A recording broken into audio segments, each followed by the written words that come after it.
Yes, Jim Ratcliffe. Oh, it's Bob. It's similar.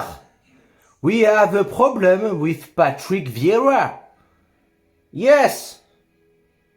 Vieira out, motherfucker. Et bon, déjà, midi, on va se faire le petit débrief de ce OGC Nice PSG. Et tu le vois, le chien, il est de retour. Il est là.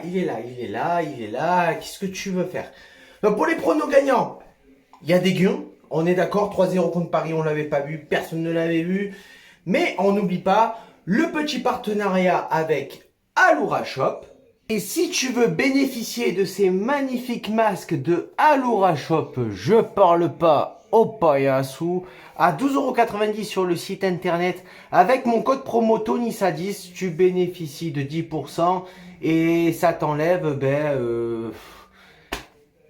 ça t'enlève quelque chose et ça te fait plaisir. Et pour la compo du match, très rapidement, avec des changements de Patrick Vieira, cela de changement, Fada. Je m'en serais passé contre le PSG. Donc Benitez au cage, comme d'habitude, à la droite. Défense centrale, Pelmar Dante. À gauche, Lotomba. Pourquoi Lotomba? Tu vas le savoir de suite. Parce qu'avec un milieu à plat, comme d'habitude avec Schneiderlin, tu rames. Laisse Melou en attaque, Guiri au centre puisque Dolberg a atteint du Covid, Ronny Lopez à droite et à gauche, Hassan Kamara. Voilà pourquoi Lotomba en défense, défenseur gauche. Et on commence le match. Clairement, on se fait bouffer. On se fait bouffer en milieu de terrain. On se fait bouffer en possession de balle. Paris nous prive du ballon. Par contre, la chose qui me satisfait quand même dans ce match, c'est que il y a un gros pressing sur le porteur du ballon. Voilà. On empêche Paris d'attaquer. On empêche les Parisiens de produire leur jeu. J'aime beaucoup ça. On les laisse pas avancer tranquillement. Et la preuve en est avec aucune action dangereuse pour le PSG dans les 15 premières minutes. On est au pressing, on est à la récupération de balles. Par contre, quand on a le ballon, clairement, ça manque de vitesse. Ça manque de percussion, on joue la passe à 10, mais on ne propose aucune profondeur de jeu. Personne ne se démarque dans les 20 derniers mètres. Pourtant, la combativité niçoise est là. C'est la chose qui me fait plaisir dans cette première mi-temps, clairement.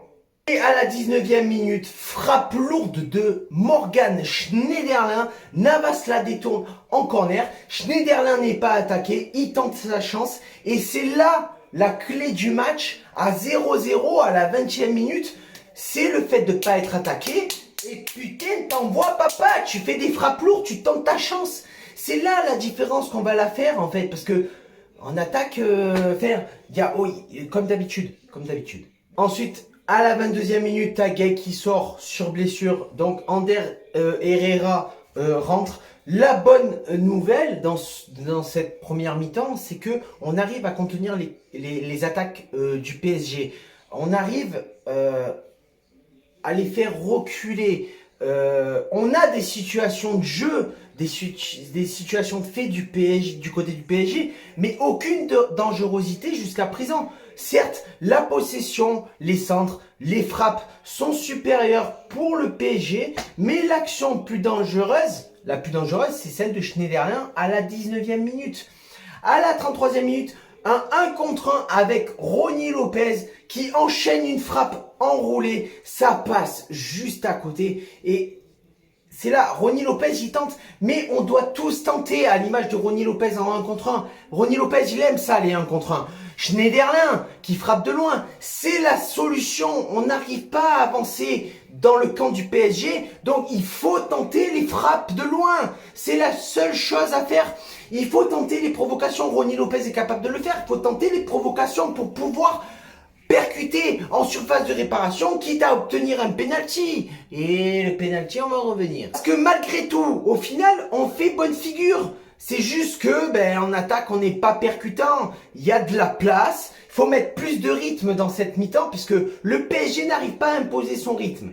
Voilà, parce que avec le pressing sur le porteur du ballon, ils n'arrivent pas à imposer leur rythme. Donc c'est à nous de poser notre rythme, mais à la 36e minute, péno, il n'y a rien, monsieur l'arbitre. Monsieur l'arbitre, il n'y a rien. Oh, à un moment donné, tu la consultes la barre ou pas? C'est quoi? C'est le PSG. La semaine prochaine, on joue contre Bordeaux. Il y a le même situation de fait. Tu vas la consulter la barre. Mais là, contre le PSG, non, on consulte pas. On consulte pas la barre. Parce que pour moi, c'est très léger. Alors, tu as des arbitres ici beaucoup moins. Mais tu as des arbitres pour des tacles décollés avec les deux pieds en surface de réparation. Ils sifflent pas. Bien évidemment, c'est Mbappé qui va pour transformer le penalty. Ça fait 1-0 pour le PSG.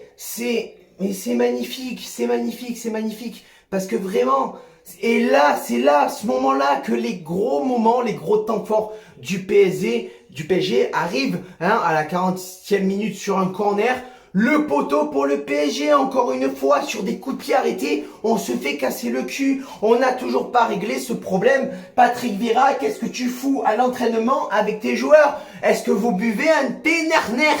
Pour tous les DZ qui me suivent, vous savez ce que c'est le Ténerner.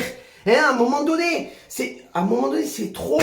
Alors un petit regain de force de l'OGC Nice avec un dédoublement entre Attal et Rony Lopez.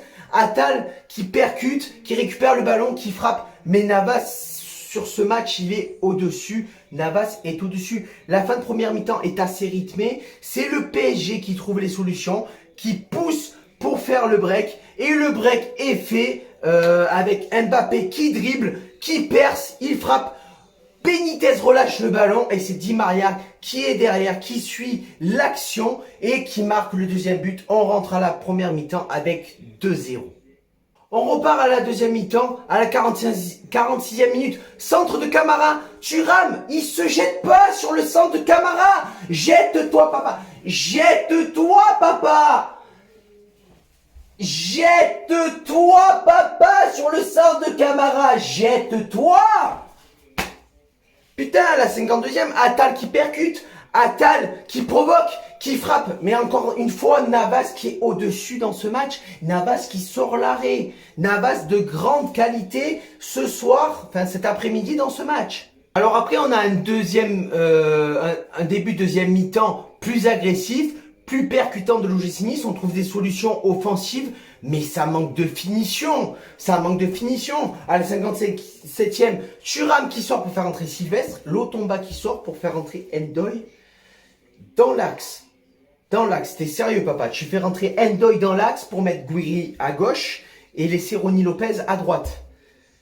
Non mais, c'est quoi ton problème? C'est quoi ton problème, Patrick Vieira, dans les changements? Je veux dire, à un moment donné, c'est bon, quoi.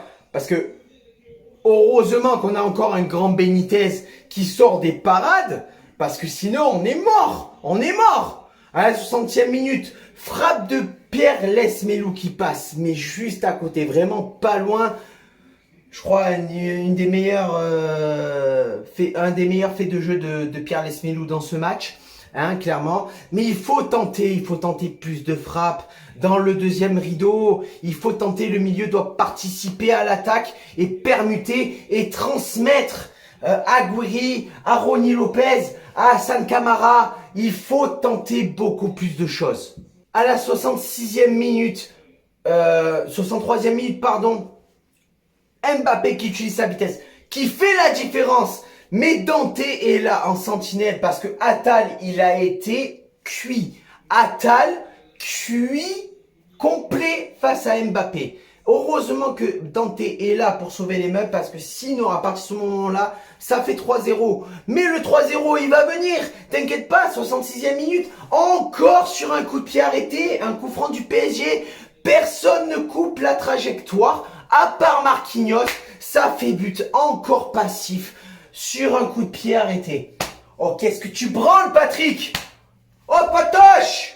Qu'est-ce que tu branles à l'entraînement avec tes joueurs, sans déconner? Ça fait depuis le début de saison qu'on a des problèmes sur des coups de pied arrêtés, les corners, les coups francs. À un moment donné, réveille-toi, Patoche. Parce que après, à partir de ce moment-là, t'as plus rien à dire sur le match. Ils sont où les 3-1 de Favre qu'on a fait. Il est où le 2-1 de Puel à l'époque où il y avait Ancelotti au PSG avec Ibrahimovic, où on avait gagné 2-1 au stade du Ré, il me semble.